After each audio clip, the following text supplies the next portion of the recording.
Saudara-saudari, selamat malam. Pertemuan lingkungan kita kali ini masih secara online. Kita belum bisa untuk tatap muka langsung.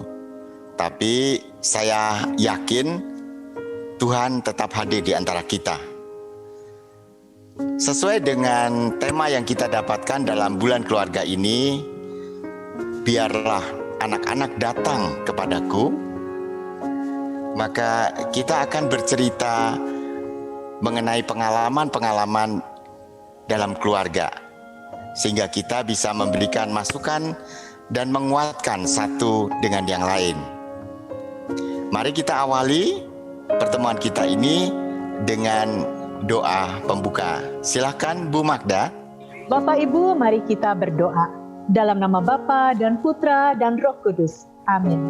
Allah Bapa yang bertata di dalam kerajaan surga, segala puji dan syukur kami haturkan ke hadapan-Mu untuk berkat dan kemurahan-Mu yang boleh kami terima sampai saat ini. Terima kasih Tuhan, Kau kumpulkan kami pada pertemuan lingkungan walaupun secara online. Tetapi kami percaya Engkau akan hadir di tengah-tengah kami. Semoga renungan dan ajaran pada pertemuan ini boleh membuat iman kami semakin dikuatkan. Dan kami boleh semakin menghayati ajaran-Mu yang akan kami wujudkan dalam perilaku kami sehari-hari. Doa ini kami serahkan hanya di dalam nama Putra-Mu yang terkasih, Tuhan kami Yesus Kristus. Kemuliaan kepada Bapa dan Putra dan Roh Kudus, seperti pada permulaan, sekarang, selalu, dan sepanjang segala abad. Amin. Dalam nama Bapa dan Putra dan Roh Kudus. Amin. Saudara-saudari sekalian, banyak dalam keluarga yang kurang mempunyai relasi yang hangat antara orang tua dan anak-anak. Ada yang keluarga bisa dengan segera cepat menyelesaikannya, tetapi banyak keluarga yang menyimpannya. Dan lama-kelamaan maka itu menjadikan hal yang sangat sulit untuk diselesaikan. Bapak Ibu, saya undang ke sini untuk berbagi pengalaman dan memberikan masukan sehingga kita dapat menguatkan, meneguhkan satu dengan yang lain. Baik, kita awali saja. Siapa yang sudah siap untuk bercerita tentang pengalamannya? Oh, saya lihat ada Bu Weni. Silakan Bu Weni, mau bercerita? Terima kasih Pak Peter. Selamat malam semuanya. Saya Weni. Saya ingin bercerita tentang anak bungsu saya. Namanya Jane. Sekarang sih usianya 6 tahun. Jane ini beda banget lah sama kakaknya Martin. Dia itu sangat lamban banget. Apa-apa perlu dibantuin. Coba ya bayangkan, dia tuh pakai sepatu sendiri aja tuh gak bisa. Sampai suatu hari saya kehilangan kesabaran saya.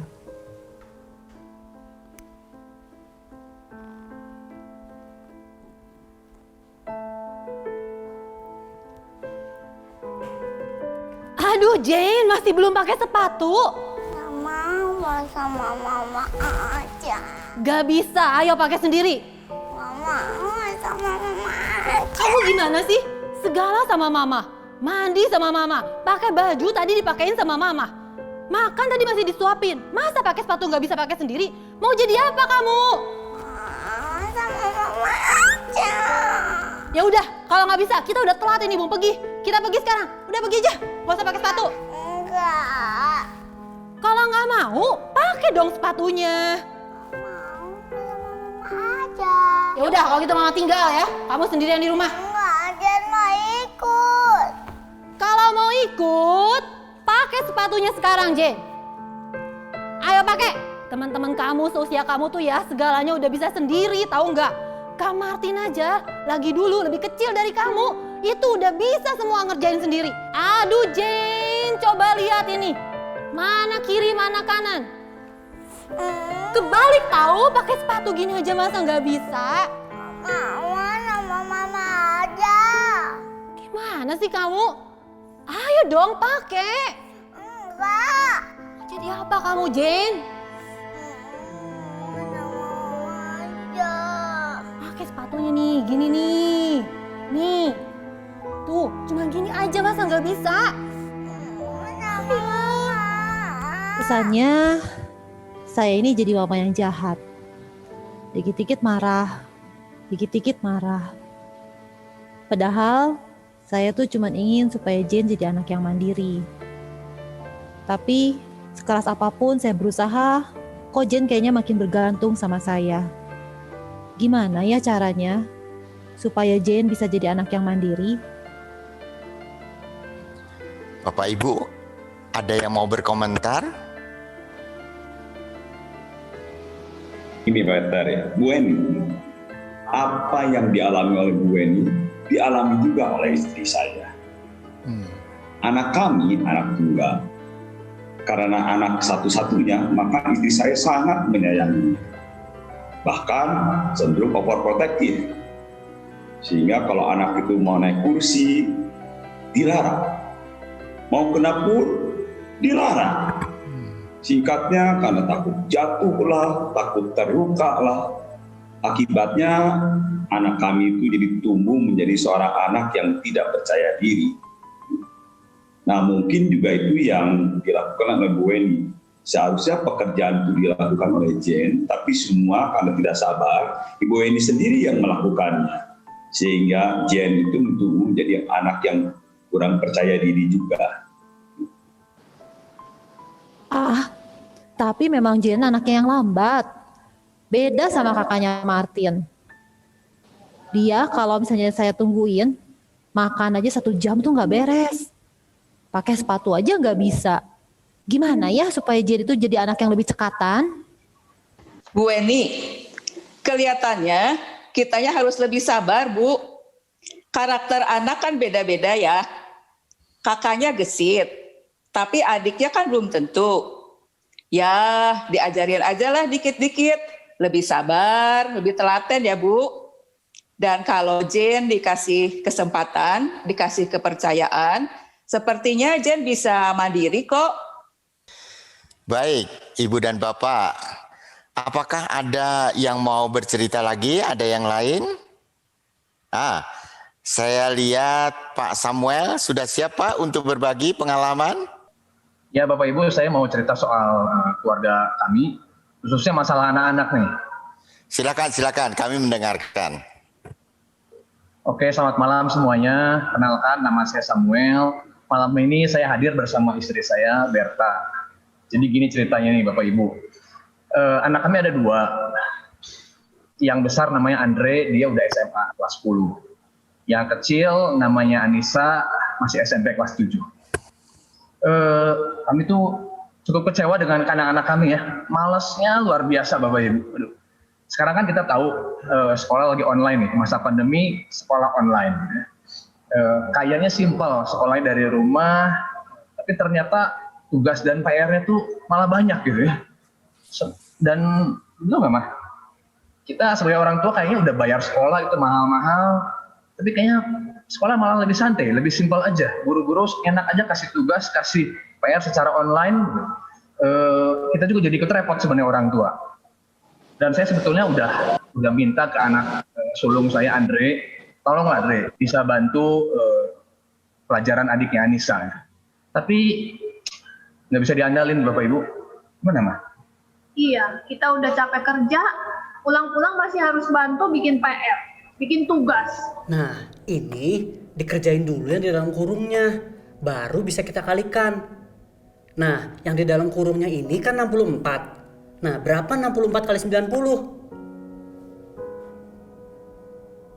Woi, berapa 64 kali 90? Nggak tahu. Ya hitung lah. Kandra aja yang hitung. Ih, pakai kalkulator, males amat sih. 64 kali 90. 57 60. Nah, ya udah, itu jawabannya. Ngerti nggak caranya? Nggak ngerti ya, Mas. Aku tuh nggak suka matematika. Jangan ngeluh aja. Kerjain tuh sendiri, masih ada 5 soal lagi. Andre aja, aku nggak ngerti. Caranya sama Nisa. Tadi kan ini udah dijelasin. Andre aja lah Kak, ayo Kak ajarin. Ya udah, nanti tanya Mama aja. Mama kan lebih pintar matematikanya. Andre aja ntar Mama marah-marah lagi. Aku masih banyak kerjaan Nisa. Masih ada tugas fisika sama kimia. Kak, ayolah Kak. Ajarin aku 5 soal aja ya, please. Aku mau nonton YouTube dulu bentar. Enak aja. Ih, malah main game. Ya udah, aku juga mau nonton drakor aja.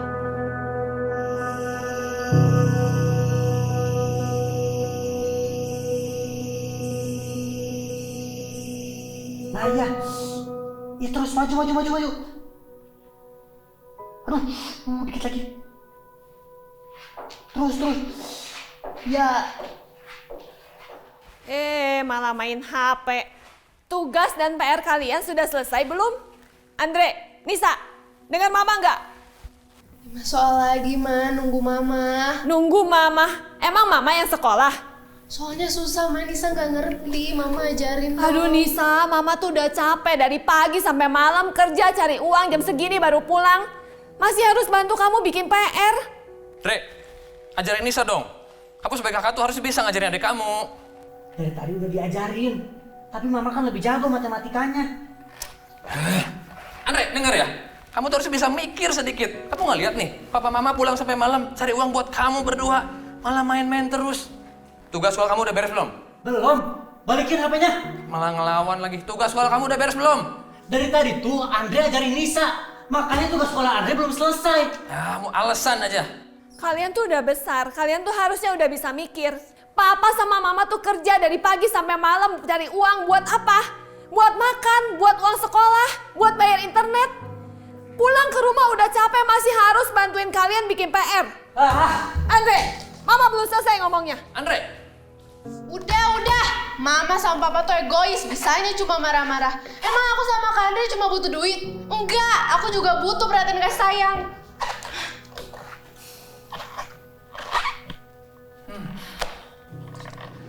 Bapak dan Ibu, ada yang mau menanggapi cerita dari Pak Samuel dengan Bu Berta tadi? Oh, silakan Pak Ridwan. Ya. Pak Samuel, betul. Anak sekarang itu manja sekali. Mereka dimanja oleh fasilitas dan teknologi. Ya. Sehingga mereka rasa empatinya pun berkurang. Beda dengan kita dulu. Waktu kita tuh masih remaja, tuh pergi sekolah itu jalan kaki kita. Sekarang kita bisa kerja dari pagi sampai malam, pulang ke rumah kan sudah keadaan capek. Inginnya itu ya kita dilayani, lagi santai. Maka saya minta misalkan bantu lah cuci piring, anak-anak cuci piring. Nggak mau. Beresin tempat tidur, boro-boro. Padahal keluarga kami nggak ada pembantunya loh Pak. Kalau saya sih Pak, melihat dari sisi yang berbeda. Kadangkala kita tuh memang super sibuk. Kerja. Sampai kita tuh lupa loh bahwa kita sudah punya anak. Kalau kita setiap hari pergi pagi, pulang malam, terus kita nggak punya waktu lagi untuk melihat pertumbuhan anak, melihat perkembangan anak. Tahu-tahu anak sudah besar. Anak-anak kok jadi nakal, jadi pemberontak. Mungkin bisa saja pergaulannya nggak benar. Atau nih Pak, amit-amit ya Pak, kalau sampai terjerumus ke narkoba, ngeri loh Pak, serem. Ironisnya kita itu orang tua cari duit nih ceritanya. Tapi malahan justru mengorbankan mereka. Baik, Ibu dan Bapak, barangkali ada yang mau menambahkan atau bercerita tentang problem lain-lain? Saya, Pak. Silakan, Bu Heni. Terima kasih, Pak. Perkenalkan, saya Heni. Saya itu single parent, Pak. Saya sudah pisah dengan mantan suami 3 tahun yang lalu karena kita tidak ada kecocokan. Saya punya anak gadis, namanya Kiki. Kiki sekarang sudah 17 tahun. Sejak kami bercerai, Kiki memang tinggal dengan saya. Tapi akhir-akhir ini, saya melihat perubahan sikapnya. Dia jadi pendiam dan pemurung. Saya pikir ini gara-gara dia sering bertemu dengan mantan suami.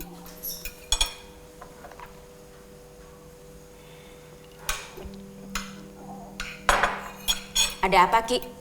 Kok nggak makan? Ma, aku boleh nanya sesuatu nggak? Nanya apa? Boleh nggak sebulan ini aku tinggal di rumah Papa?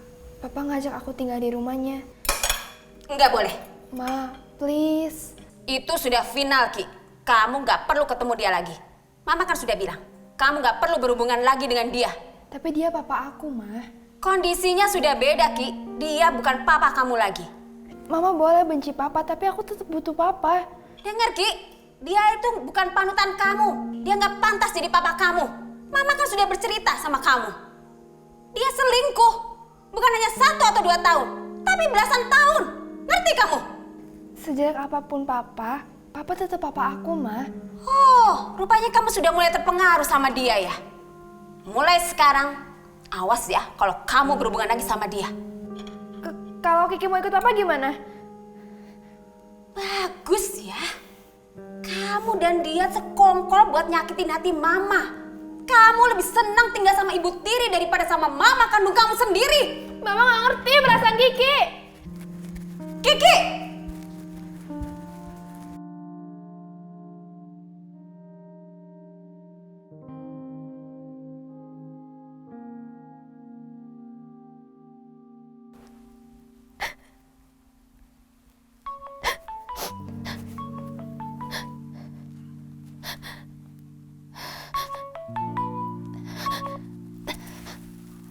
Halo, Pak. Halo Kiki sayang. Gimana besok jadi kan nginep di rumah Papa? Jangan lupa bawa boneka kesayangan kamu supaya kamu bisa tidur. Ini Papa udah siapin kamar kamu, udah Papa beresin dan udah Papa pasang AC supaya kamu nyaman. Maaf Pak, Kiki nggak jadi ke rumah. Loh, kok nggak jadi? Mama ya? Iya Pak, Kiki nggak boleh ketemu Papa lagi. Kiki harus lupain Papa. Ki, mama kamu tuh emang kayak gitu sifatnya dari dulu. Itu yang Papa nggak suka, ya. Mama kamu itu judes, egois, sok tahu, dan segala nggak boleh. Ki, dengar ya. Dengan sifat mama kamu yang seperti itu, kamu akan menderita kalau tinggal sama dia. Ya, mama kamu mau kawin lagi kan? Enak ya tinggal sama papa tiri.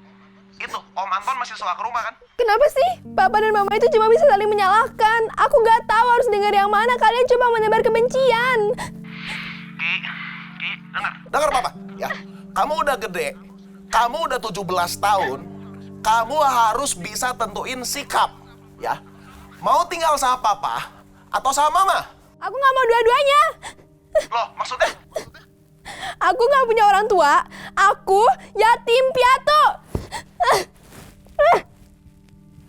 Malam itu, saya melihat Kiki yang menangis di kamarnya. Saya mendengar semuanya. Hati saya sakit. Saya merasa teriris-iris. Saya sayang sama Kiki.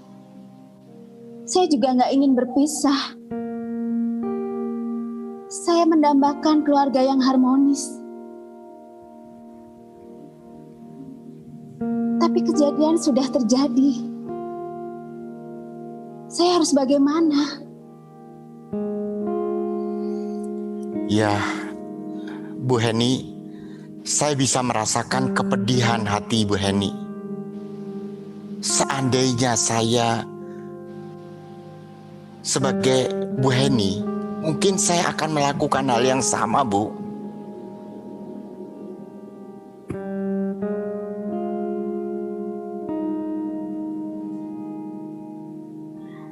Pada dasarnya, kita orang tua itu ingin membahagiakan dan sangat sayang sama anak-anak kita. Kita ingin memberikan sebenarnya yang terbaik untuk anak-anak kita. Tapi kenapa ya? Kadangkala malah kita menyakiti hati mereka. Apa ada yang salah dengan kita ini? Ya, Pak Peter, sepertinya kita membutuhkan seseorang yang mampu memberikan pencerahan kepada kita. Setelah kami mendengar 3 kisah seperti tadi, kami bingung bagaimana mengatasinya. Kebetulan sekali Bapak Ibu sekalian, malam hari ini kita dapat masukan dari Bapak Uskup kita, Monsinyur Antonius Subianto Bunyamin OSC. Mari kita dengarkan apa yang dinasihatkan beliau kepada kita semua.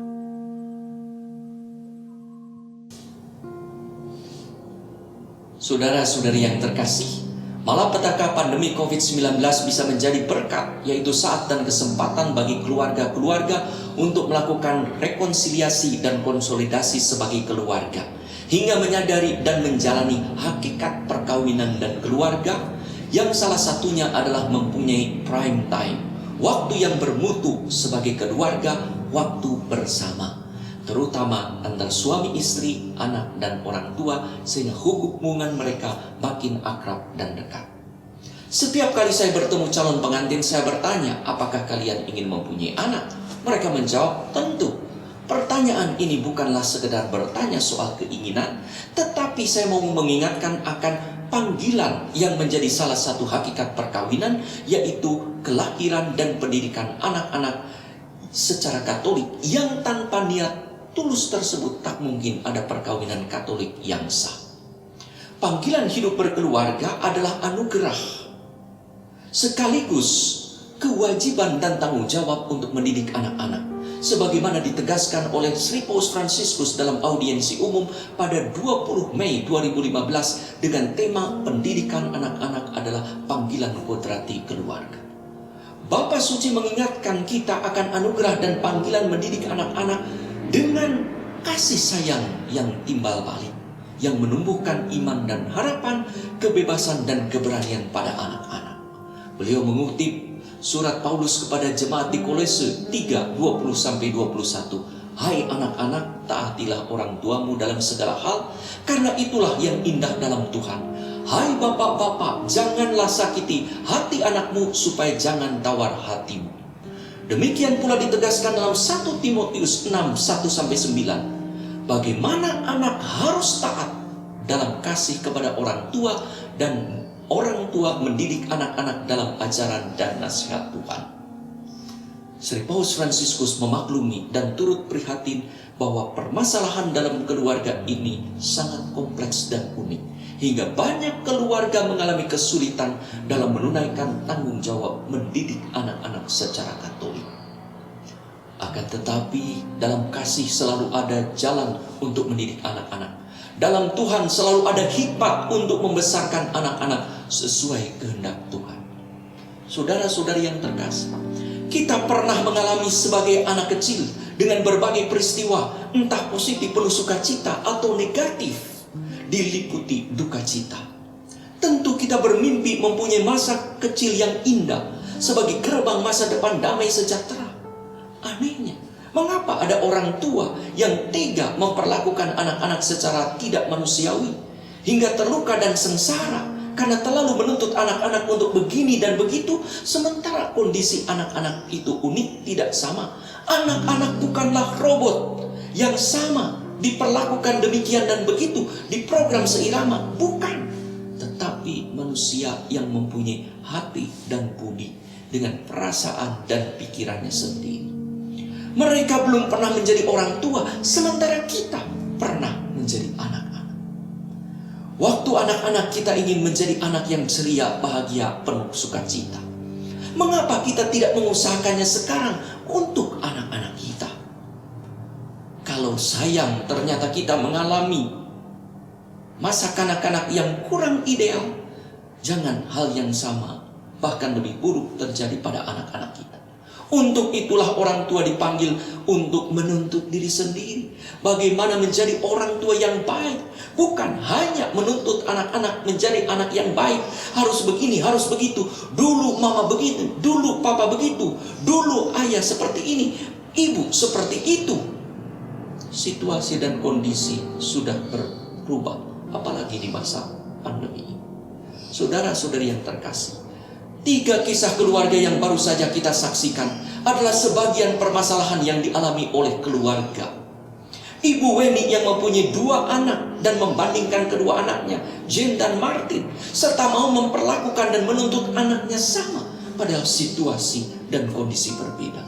Mengapa Jane yang lebih lemah tidak mendapat perlakuan yang berbeda agar anak itu tumbuh lebih baik, malah selalu dipersalahkan? Tentu kelelahan bisa mengacaukan idealisme seorang wanita untuk menjadi ibu yang baik.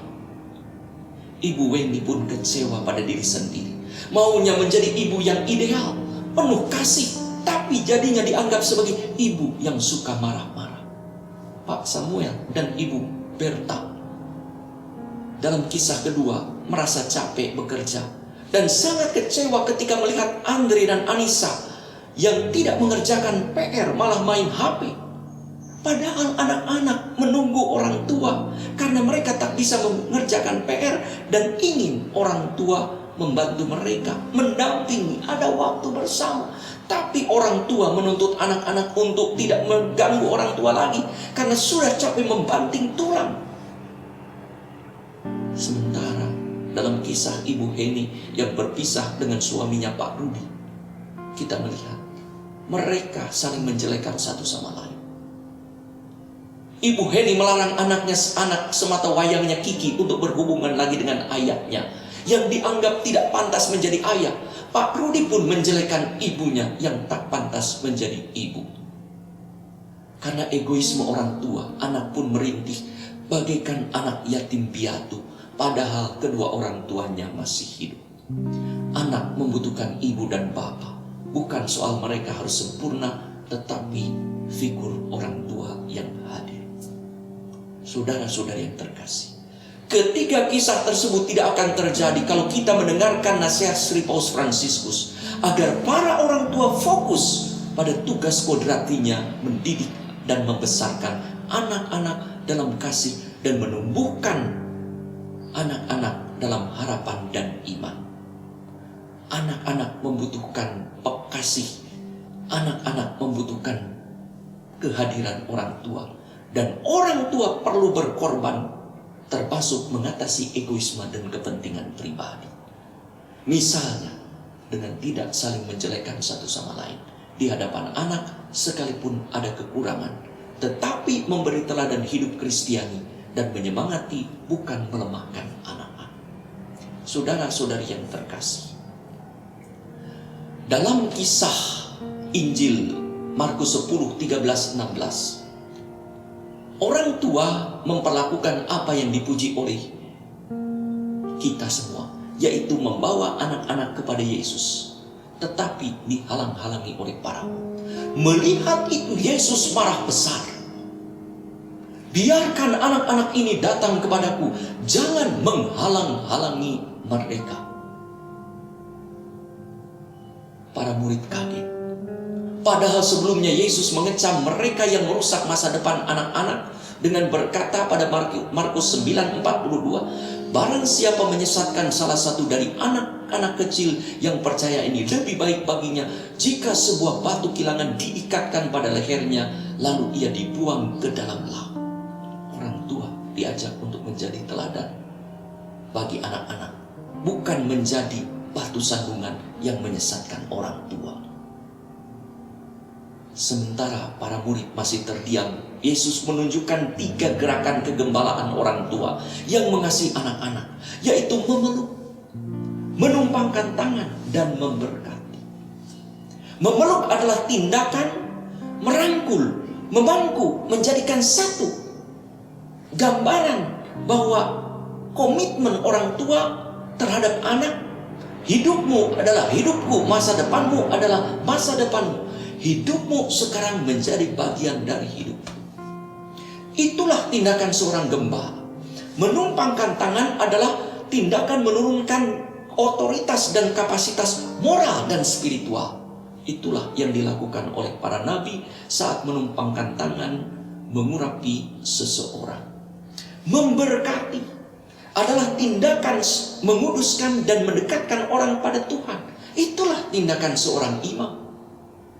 Kalau setiap orang tua melakukan 3 peran kegembalaan ini sebagai gembala, guru, dan imam, anak-anak akan menikmati masa kanak-kanak yang indah. Itulah yang dialami oleh Yesus. Maria dan Yosef mendidik Yesus sedemikian rupa sehingga Yesus tumbuh dengan baik, memiliki masa depan yang indah, berkembang sesuai dengan kehendak Allah. Marilah kita mendidik anak-anak sedemikian rupa hingga mereka tumbuh utuh, makin dikasihi oleh Allah dan sesama. Mari kita peluk, mari kita tumpangi tangan, dan mari kita berkati. Tetapi bagaimana mungkin kita bisa memeluk kalau tidak mempunyai kasih? Bagaimana mungkin kita bisa menumpangkan tangan kalau tak memiliki kapasitas dan otoritas yang terpuji? Dan bagaimana mungkin kita menguduskan mereka jika kita tak dekat dengan Tuhan? Saudara-saudari yang terkasih, anak-anak adalah berkat bagi kita yang memberi kesempatan untuk melayani Tuhan dan makin mendekatkan diri kepada Tuhan. Ketika kita menjadi teladan bagi anak-anak hingga mereka dengan riang datang kepada kita dan kita menghantar mereka kepada Allah. Yesus berkata dalam Matius 18 ayat 5, dan barang siapa menyambut seorang anak seperti ini dalam namaku, ia menyambut aku. Marilah kita meneladani keluarga, sedemikian keluarga kudus yang memperlakukan kanak-kanak Yesus sedemikian rupa hingga Yesus makin bertambah besar dan bertambah hikmatnya dan besarnya dan makin dikasihi oleh Allah dan manusia seperti ditulis dalam Lukas 2:51 sampai 52. Mari kita lihat keluarga kudus. Maria memegang pintalan benang sedang meminta membuat pakaian. Yosef sedang memegang alat pertukangan melakukan pekerjaan, dan Yesus sedang bermain dengan domba, memangku domba-domba. Mereka bekerja, tetapi mereka bersama, sangat ideal, dan kita tentu berharap, tapi situasi memang berbeda-beda. Tetapi baiklah, mari mengusahakan bagaimana relasi kasih satu sama lain itu yang penting ada mendasari relasi dalam setiap keluarga. Keluarga menjadi kudus karena Yesus ditempatkan sebagai fondasi, motivasi, dan referensi serta orientasi dari hidup seseorang, dari hidup keluarga. Kalau demikian kita menghadirkan Yesus dan keluarga kudus di dalam keluarga, saya yakin keluarga kita juga akan menjadi keluarga kudus. Orang tua yang menjadikan Yesus sebagai pusat hidup keluarga akan menjadi orang tua yang berbahagia karena hidupnya patut diteladani hingga anak-anak datang kepada orang tua dengan penuh sukacita dan mentaati orang tuanya dalam kasih kepada Tuhan. Mari kita hadirkan Yesus, mari kita mohon keluarga kudus agar mendoakan kita. Mari meneladani keluarga kudus sehingga sungguh-sungguh keluarga kita juga menjadi keluarga kudus. Melalui keluarga kita mudah-mudahan nama Tuhan dimuliakan, anak-anak tumbuh dengan penuh sukacita, banyak orang mengalami berkat, dan kita pun bahagia. Tuhan memberkati. Saudara-saudari, Bapak Ibu yang terkasih, kita bersyukur malam hari ini kita mendapatkan katekese dari Bapak Uskup kita. Semoga keluarga kita dapat menyikapi kehidupannya dengan penuh optimisme, dengan penuh cinta kasih, dan tetap sukacita. Mari sekarang kita akhiri pertemuan ini dengan doa yang akan dibawakan oleh Bu Suci. Silakan Bu. Makasih Pak. Bapak Ibu yang terkasih, mari kita tutup pertemuan lingkungan malam ini dengan doa penutup yang diambil dari doa bulan keluarga. Dalam nama Bapa dan Putra dan Roh Kudus. Amin. Amin. Yesus, Maria, dan Yusuf, di dalam hidupmu kami menemukan cahaya kasih sejati, dan kepadamulah kami percayakan hidup keluarga kami. Keluarga Kudus Nazaret, jadikanlah keluarga kami tempat berkomunikasi, sanggar doa, sekolah iman, dan gereja kecil. Keluarga Kudus Nazaret, semoga tidak ada lagi kekerasan, ketegaran hati, dan perpisahan di dalam hidup keluarga. Semoga duka dihibur, luka disembuhkan, dan kerukunan dipulihkan. Keluarga Kudus Nazaret, semoga dalam masa pandemi ini, kami semakin memahami keindahan dan kesucian keluarga kami. Semoga kami semakin mengenal rencana-rencana-Mu yang indah. Yesus, Maria, dan Yusuf, dengarkanlah dan kabulkanlah doa-doa kami. Amin. Dalam nama Bapa dan Putra dan Roh Kudus. Amin. Amin.